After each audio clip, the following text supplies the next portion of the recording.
मुनाफा पर हड़ताल के हवाले से मुशीर पेट्रोलियम मुसद्दिक मलिक का अहम ऐलान। डीलर्स मार्जिन में इजाफे को मुलाजमीन की तनख्वाहों और औकात कार से मशरूत कर दिया। कहा, पेट्रोलियम डीलर्स को मार्जिन में इजाफा चाहिए तो तमाम शराइत पर अमल दरामद करना होगा।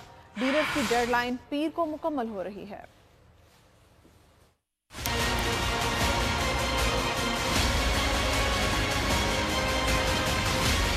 नहले पे दैला। पेट्रोलियम डीलर्स ने शराय मुनाफा ना बढ़ाने पर हड़ताल की धमकी दी तो मुशीर पेट्रोलियम मुसद्दिक मलिक ने शर्त रख दी। मार्जिन में इजाफा मुलाजमीन की तनख्वाहों और औकात कार से मशरूत कर दिया। कहा, पेट्रोलियम डीलर्स को मार्जिन में इजाफा चाहिए तो तमाम शराइत पर अमल दरामद करना होगा। उधर वजारत पेट्रोलियम की टीम ने देही और शहरी इलाकों में पेट्रोल पंप्स के सर्वे शुरू कर दिए। पीर तक 2000 पेट्रोल पंप्स का डेटा इकट्ठा हो जाएगा। पीर को डीलर्स के मार्जिन की हतमी रिपोर्ट जारी की जाएगी। रिपोर्ट में मुलाजमीन के मेडिकल, तनख्वाह और औकात कार को तहफ़्फ़ुज़ फराहम किया जाएगा। डीलर्स की हुकूमत को दी गई डेडलाइन पीर को मुकम्मल हो रही है। और अब बात कर लेते हैं तूफान